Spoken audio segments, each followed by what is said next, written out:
আসসালামু আলাইকুম, welcome back to my channel queens cooking and blogs. আশা করি বন্ধুরা তোমরা সবাই ভালো আছো। আমার ভিডিওটি ভালো লেগে থাকলে অবশ্যই লাইক, কমেন্ট এবং সাবস্ক্রাইব করে দেবে এবং আমার পরবর্তী ভিডিও পেতে বেল আইকনটি বাজিয়ে দেবে।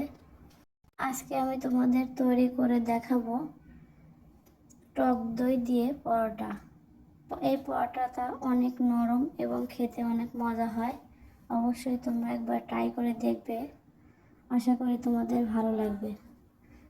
তো চলো দেখে নিই কীভাবে দই পরোটা তৈরি করতে হয়।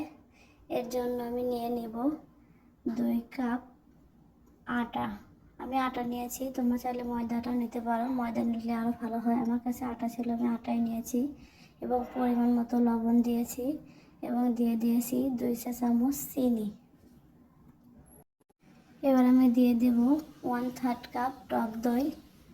আমি দুধ জাল করে ভিনেগার দিয়ে টক দই বানিয়ে এনেছি এবং দিয়ে দেব 3 টেবিল চামচ সয়াবিন তেল এবং এটাকে ভালোভাবে হাত দিয়ে মিক্স করে নেব। আমার আটাটা মিক্স করা হয়ে গেছে। এবার আমি আগে থেকে জাল করা দুধ, হালকা কুসুম গরম দুধ দিয়ে একটা ডো তৈরি করে নেব। কুসুম গরম দুধ অল্প অল্প করে দিয়ে একটা সুন্দর ডো তৈরি করে নেব।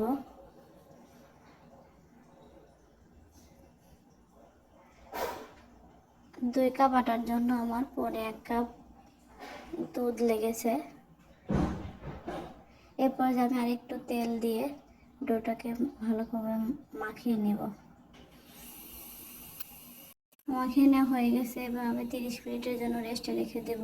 দেখুন 30 মিনিট পর এটাকে আরেকটু মাখিয়ে নেব, হাত দিয়ে মুথে নেব ভালো করে। এবার আমি ডোয়ের শেপ তৈরি করে নেব।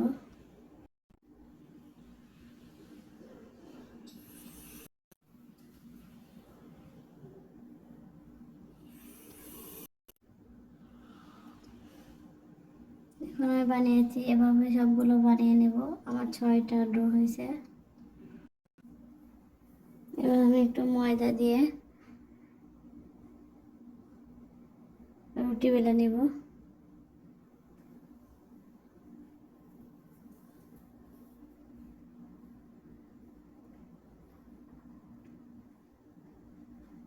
আমার রুটি ভালো হয়ে গেছে।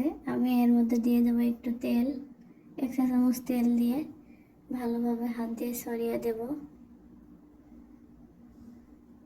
এবং এর উপর একটু আটা ছিটিয়ে দেব। কর্নফ্লাওয়ার দেবেন না, যেহেতু আটা দিয়ে রুটি করতেছেন আটাই দিবেন। এবার এটাকে আমি ভাঁজ করে দেব, ভাঁজ করে একটু বেলে নিব। দেখুন কীভাবে বেলে নেই।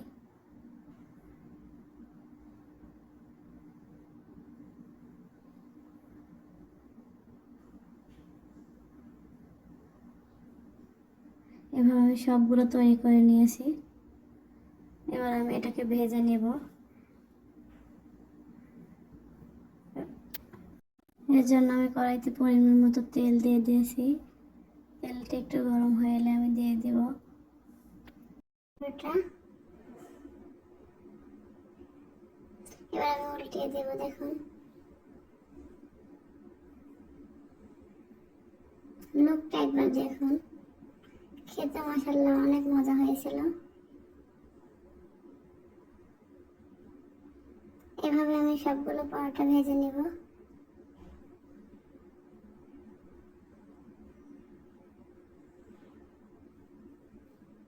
আমি সবগুলো ভেজে নিয়েছি। দেখুন কতটা ক্রিস্পি হয়েছে, কতগুলো লেয়ার। দেখুন অনেক মজা হয়েছে, আসলে দেখতেই বুঝতে পারছেন। সবাই ভালো থাকবেন, সুস্থ থাকবেন, আর আমার ভিডিওতে বেশি বেশি লাইক করবেন। আল্লাহ হাফেজ।